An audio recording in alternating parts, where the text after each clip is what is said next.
Jack in the Box is being sued. One particular location in Houston. I saw that this video for the first time today. This couple and their daughter went through a Jack in the Box near the Bush Airport in Houston. Now, they had flown in from Florida and just gotten off the flight. And so the dad, Anthony Ramos, picked up his wife and his 6-year-old daughter.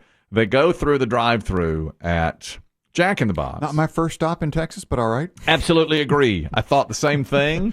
Close to the airport. Could have been a late flight. You don't know. Daughter wanted something, apparently. And as we have heard many, many times, Jack in the Box is Biggie's favorite. Oh, that's fast food joint. Because you can get anything at any time and zero judgment. That's right. Now, it is the place that had the issue 30 years ago. It killed a few customers 40, 50 years ago. But it's stuck with many of us. I've never been in one, and I have had the opportunity. I always think of it. Sorry. It was about, what, 30 years? It was in the 80s, early 80s. It was the 80s, yeah. I thought it was the early 90s. Oh, no, I think it was like before that? I thought it was way before. Even before that. Okay. I think so. What was the issue? E. coli? Listeria? Something like that? Something in the meat killed a few people. But it wasn't relegated to one store, I don't think. I think it was... California, right? A couple stores. Yeah. Nonetheless. Anyway. Okay. Biggie's a fan. Huge fan. Because he got everything on the menu. Yeah, what he says. Get a taco and a pancake. That's right. You want a taco pancake? Get taco pancake. That's right. All right, so that's where they stop. They stop at the Houston... Man, I'm just thinking about that now. And they survived that even in the early 80s. They survived. I want to say early 80s. I think that's correct. I want to say early to mid 80s. I really think it's 90s. But you all know better. Look it than up later. You all know better. It doesn't even matter, really. They survived having, killed a few customers. So, all right, it's water under the bridge, and they're still thriving. Back to Houston. Jack in the Box. Back to Houston. And I saw the video of this. It's really incredible. The dad is driving. The wife is in the passenger seat. She's pregnant. The 6-year-old daughter is in the back seat. They didn't include the curly fries in the bag. So he gets the bag, and he says to the woman at the window, "You didn't include my curly fries." Now, there's no audio to it. We don't know the tone. Don't know the tone. Now, maybe he gave her a tone, but she starts throwing ice and condiments at him. All right? Now, she starts throwing it through the window, and he starts throwing it right back at her. Then she turns, and there's great video of this. You can see her. She takes a gun out of her apron. The worker, the drive-thru worker. She cocks the gun. It's small, like a little snub nose, a little something like Derringer? that. A lady gun? Well, small enough for an apron pocket. Yeah, well, I don't know. It looks like a lady gun. Yeah. And I don't know guns very well, but it looked like a lady gun Well, to me. yeah, you can't keep a Glock in an apron. No. It's the handles stick out. So she turns back. What about your waistband? Okay. She turns back. There's another woman also there, but she turns back and she pulls the gun. The guy drives away. She fires it twice at the truck. Take that with you. Okay. Now here's the thing. This is the part where there's controversy over it. She was arrested for attempted murder, attempted endangering, whatever it was. She got it knocked down. She served a year. This happened in like a year and a half ago. Oh. She served a year. Now the employees, and the video has just been put out because not the employees, the customers are suing Jack in the Box for hiring her in the first place. Oh. And Jack in the Box says, how can we know that one employee is going to go rogue like this? So they want $250,000 from Jack in the Box. Now, they were shot at now, and their 6-year-old daughter was in the back seat. Mm-mm. You're saying no to that. Look. Wait a minute. What happened is absolutely horrible. You have a bias toward Jack in the Box. Oh, I love Jack in the Box. We heard. I know Let me that. tell you this. I know I've that. also worked and hired many people in the food service industry. Yeah. And you don't know. Yeah. An interview comes in, and everyone's perfect in an interview. Yeah. You can even run a background. She might have had a clean background check. And you just don't know that, obviously, in the interview, they're not like, hey, I'm a hothead. Yeah. Somebody comes at me about missing curly fries, and they're going to get got. This snub nose right here. This lady gun will be in my apron. Nobody does that. Yeah. All right, I'm going to role play a few situations before we go ahead and give you the official hire. Excuse me, I didn't get curly fries in my bag. Bam, bam, bam. How would you handle that? A? And As a again, manager? B? Yeah. not excusing what she did, but we all know that the quick serve worker is pushed to the limit every single day.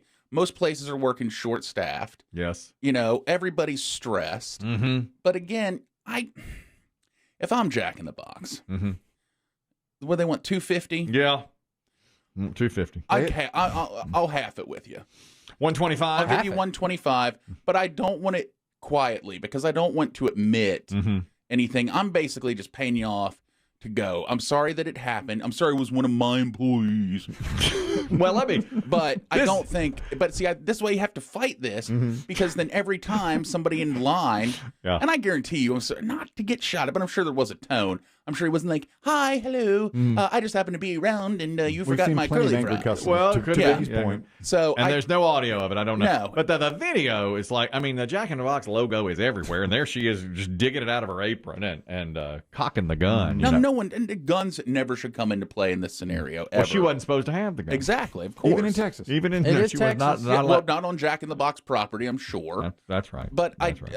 And if you're Jack in the Box, though, you almost do have to fight because this opens you up. If you just give them $250 and say, then everybody who's had a drive-through altercation is going to come back. Yeah.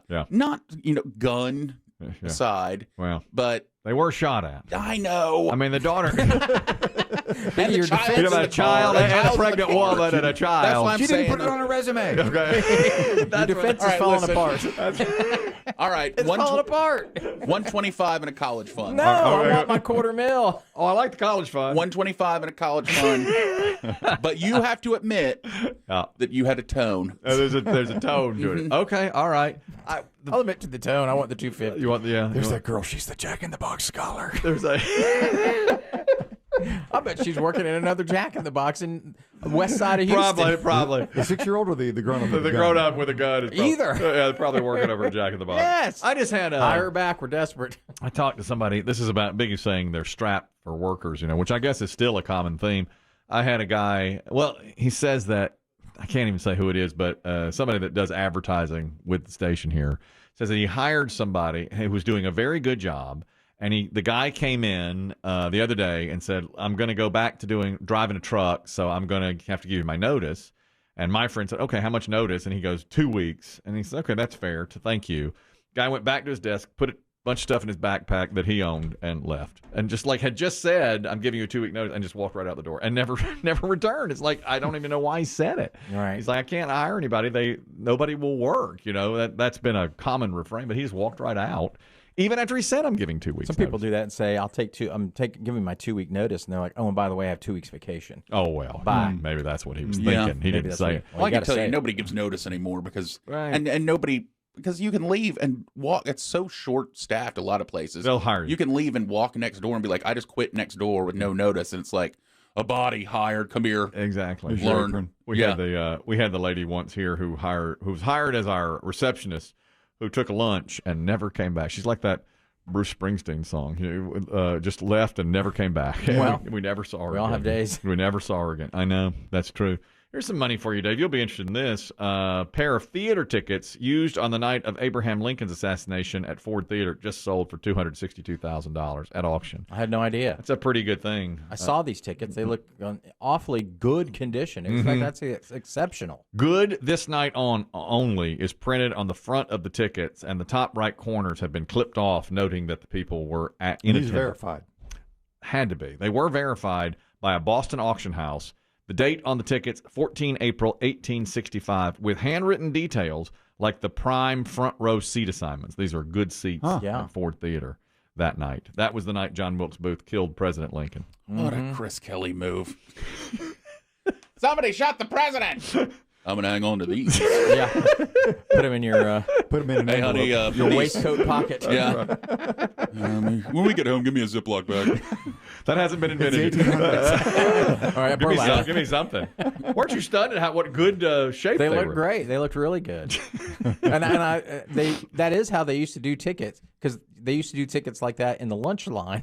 Yeah. Bruce Drysdale. They just clip you in? Well, no, it would have Monday, Tuesday, Wednesday, Thursday, and then when you took it to the lunch line in kindergarten, hole punch. You took it out of your off the wall, and it had your name, and it had your ticket in it for lunch that week, and then you take it and you give it to the lunch lady, and she'd click off the Monday. That's right. And then she'd give it back to you, and you go back, put it back, and at the end of the week, they'd cut it in half. I never had that. That's right. Then you do it for two. That's how we grew up the same. Well, it was a same state school. We had single-use tickets. Oh, did you? We had a milk ticket and a lunch ticket. So you had to have they were different colors. No, we were more Ours all included. We were environmentalists. That's right. Not a daily saving ticket. trees. Weekly ticket. Even Right. when we didn't know we were saving trees. These seats were for Section D, seats 41 and 42, which was the front row of the theater's upper level, and directly across from the president's box. So you could literally see across. That's like the mezzanine. How about that? Yeah. That is amazing. Just imagine that. And Biggie's right. I would have slipped those right in my. What was the cost on them? Did it have the? I didn't see the cost for that day. That's a good question. I did not see. What do you think they were? $1? I was going to think 75 cents. Yeah, probably. Or something Ned, like this that. is a nice Ford's Theater. It's a good seat. Might have been $1.50, $2. Maybe.